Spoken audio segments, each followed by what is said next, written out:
ओम गणेशाय नमः। मेरे चैनल पर विस्तृत रूप से ग्रहों की गोचरीय स्थिति पर वीडियोस आते ही रहती हैं। तो अगर आप भी चाहते हैं कि ग्रहों की गोचरीय स्थिति पर रेगुलर अपडेट्स आपको मिलती रहे, क्या अच्छा क्या बुरा घटित हो सकता है, एक गाइडेंस ज्योतिष के द्वारा आपको प्राप्त होती रहे, तो अवश्य मेरे चैनल को सब्सक्राइब कीजिए।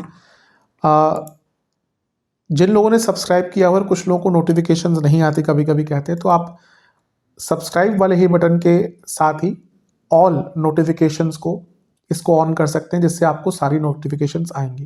तो यदि आप भी चाहते हैं कि रेगुलरली अपडेट्स मिलते रहे और रेगुलर ग्रहों की गोचर स्थिति की जानकारी मिलती रहे, उसका प्रभाव क्या होगा पता चलते रहे, तो अवश्य मेरे चैनल को सब्सक्राइब करें और नोटिफिकेशंस को भी ऑन करें। नमस्कार। ओम गणेशाय नमः। ओम नमः शिवाय। मैं निखिल ज्योतिष आचार्य आप सभी का मेरे चैनल पर पुनः स्वागत करता हूं। आशा करता हूं कि आप सभी स्वस्थ होंगे। महादेव की कृपा आप सभी पर सदैव बनी रहे। ये वीडियो टॉरस यानी कि वृषभ के लिए बहुत विशेष है, क्योंकि वीडियो है 8 दिसंबर से 14 दिसंबर 2025 के साप्ताहिक राशिफल के बारे में। कैसा रहेगा आने वाला सप्ताह वृषभ के लिए। जो मेरा साप्ताहिक राशिफल होता है वो प्रमुखतः चंद्रमा और उनकी गति पर आधारित होता है।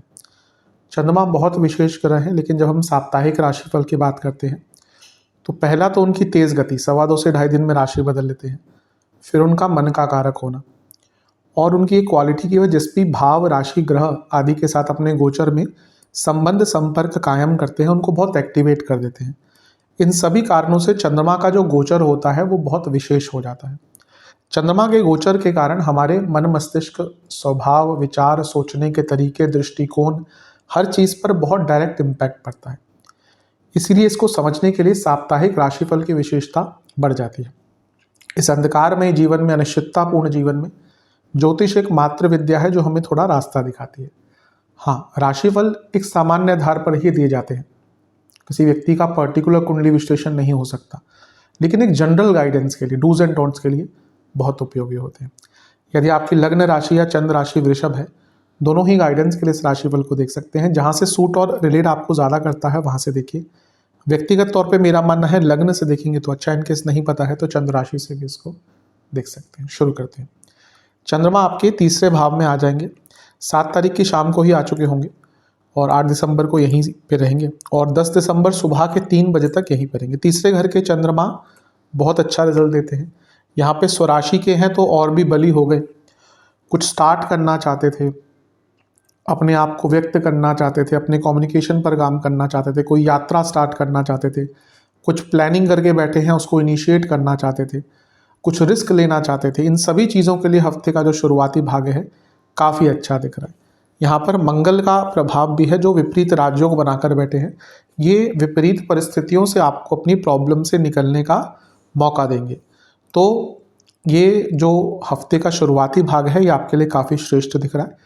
बस ध्यान दीजिएगा, मंगल अष्टम से देख रहे हैं और अपनी अष्टम दृष्टि से देख रहे हैं और ये तीसरा भाव है। ओवर एक्साइटमेंट से बचें, ओवर एंथुजियाज्म से बचें। थोड़ा इन चीज़ों पर ध्यान रख लेंगे तो आपके लिए काफ़ी अच्छा समय है।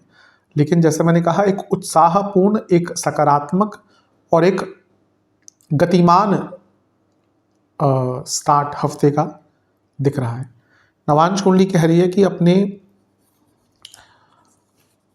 आसपास के लोगों से कम्युनिकेशन पर बहुत ध्यान दीजिएगा, स्पेशली पर्सनल लाइफ में। दशांश कुंडली कार्य क्षेत्र पे किसी को अपने काम में इंटरफेरेंस मत देने दीजिएगा, खराब हो जाएगा काम।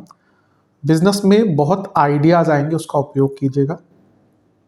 जहाँ तक लव लाइफ की बात है, पुरानी बातों पर बहुत झगड़े हो सकते हैं, मत लाइएगा उनको बीच में। वैवाहिक जीवन, एक ही चीज़ कहूँगा कि थोड़ा शांत तरीके से बात कीजिएगा। ऐसा लगता है कि यहाँ पे ना आपकी वाणी के कारण या कहिए टोन के कारण वैवाहिक जीवन में बहुत संघर्ष देखना पड़ सकता है। जहाँ तक स्टूडेंट्स की बात है, सब ठीक दिख रहा है, ऐसी कोई दिक्कत नहीं दिख रही, लेकिन ध्यान बहुत भटकेगा आपका। सेहत के अनुसार गले के रोग तंग कर सकते हैं, कफ की प्रॉब्लम तंग कर सकती है। सर्वाष्टक में आपका पंचम भाव अत्यंत बली है, ये बता रहा है कि ओवर थिंकिंग यहाँ पे हफ्ते के शुरुआत में आपको थोड़ा सा तंग करेगी। 10 तारीख सुबह के 3 बजे चंद्रमा राशि बदलकर आपके चौथे भाव में आ जाएंगे, यानी कि सिंह में, केतु के साथ, और 12 दिसंबर सुबह के 11 बजे तक यहीं पर रहेंगे। चंद्रमा का चौथे भाव में आना एक प्रकार से बहुत अच्छा नहीं माना जाता। केमद्रुम योग बनता है, सॉरी कारको भावनाशय दोष लगता है, लेकिन यहाँ पर केमद्रुम योग भी बना हुआ है क्योंकि कोई भी ग्रह आसपास नहीं है। राहु और केतु को उसमें कंसीडर नहीं करते हैं। ग्रहण दोष भी लग गया और राहु केतु एक्सेस में भी चंद्रमा आ गए। तो ये सारी ही चीज़ें अंकित करती हैं कि जो हफ्ते का मध्य भाग है ये थोड़ा कष्टकारी हो सकता है। इमोशनली वैसे ही जब चौथे घर में चंद्रमा आते हैं तो एक वल्नरेबल स्थिति होती है। इमोशंस पर बहुत कंट्रोल रखना पड़ेगा, पुरानी बातें बहुत याद आएंगी। घर में छोटी छोटी बातों पर कलह कलेश होते हैं, मतलब कि जो बहुत अवॉइडेबल होती है ना, ये यहाँ पे क्यों रखा है, यहाँ पे क्यों रखा है, उन पे झगड़े हो गए। छोटी सी बात पर दरवाज़ा लेट खोला, उस पर झगड़े हो गए। चाबी यहाँ रख दी, उस पर झगड़े हो गए। तो ये वही टाइम है। तो घर में एक अच्छी स्थिति बनाकर रखें, पूजा पाठ करें, घर में अच्छा संगीत चलाएं, शास्त्रीय संगीत चलाएं, कोई स्तोत्र चलाएं, तो उससे घर की स्थिति थोड़ी अच्छी रहेगी। वरना यहाँ पे घर में बहुत उच्चाट सा माहौल हो जाता है जिसका प्रभाव मानसिक स्थिति पर और हर एरिया पर पड़ता है। यहाँ पे किसी से ज़्यादा बातचीत ना करें, मतलब कि अपने मन की बात है ना वो अपने तक ही रखेंगे सीमित, तो अच्छा है। क्योंकि जब आप व्यक्त करेंगे अपनी बात को ना तो वो ढंग से नहीं कर पाएंगे। इसलिए जहाँ पे जितना कम बोलेंगे, जितना अपने आप को सीमित रखेंगे, उतना आपके लिए अच्छा है। पुरानी बातों पर बहुत ना जाएं। नवांश कुंडली बताती है कि ये टाइम ऑब्जर्वेशन का है, ज़्यादा बोलने का नहीं। दशांश कुंडली कार्य क्षेत्र में थोड़ा कम्युनिकेशन प्रॉब्लम हो सकता है। जहाँ तक बिजनेस की बात है, लालच से बचिएगा। कोई ऐसी डील आ सकती है जो बहुत लुभावनी दिखेगी पर मे भी वो उतनी अच्छी ना हो। जहाँ तक लव लाइफ की बात है, थोड़ा रिलैक्स एटमॉस्फेयर बनाकर रखिएगा, टेंशन थोड़ी दिख रही है। वैवाहिक जीवन, अपने पार्टनर के एफर्ट्स को रिकॉग्नाइज कीजिए।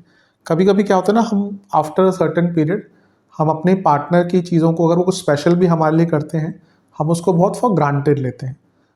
तो थोड़ी सी तारीफ करना, थोड़ा रिकॉग्नाइज करना एफर्ट्स को, बहुत अच्छा रहता है। ये वैसा ही टाइम है। स्टूडेंट्स, आपको बहुत एक ऐसा आभास हो गया है कि आपको सब कुछ आ गया है, और यही पतन का आरंभ होता है।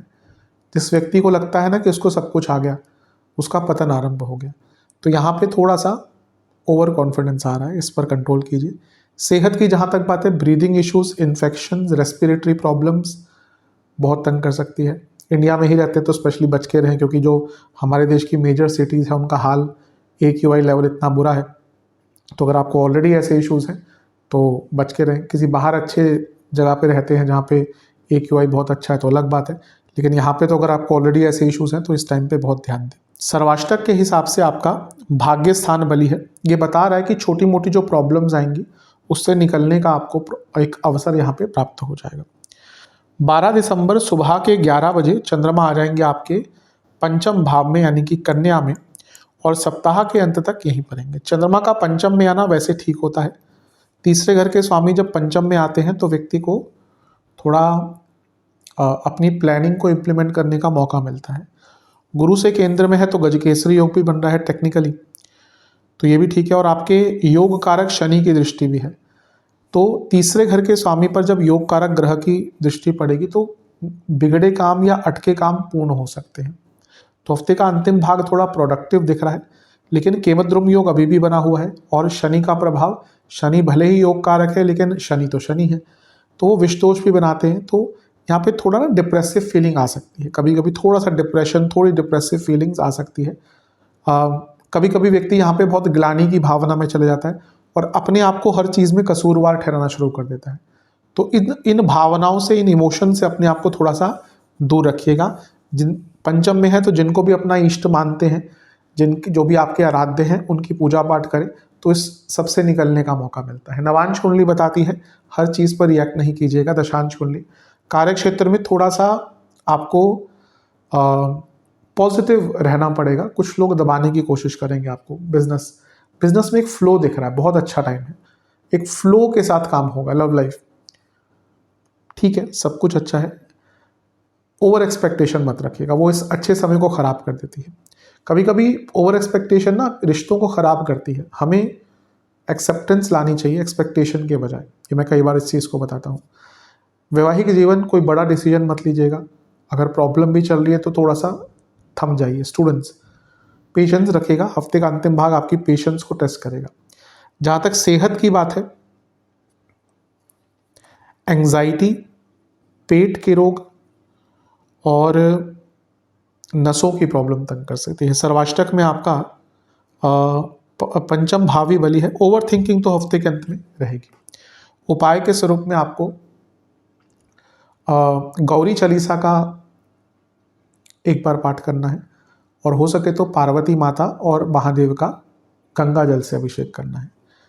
आशा करता हूँ ये वीडियो काम आएगी। चैनल पर नए हैं, सब्सक्राइब कीजिए, वीडियो को लाइक कीजिए। मिलता हूँ आप सभी से मैं अगली वीडियो में। तब तक के लिए ओम नमः शिवाय।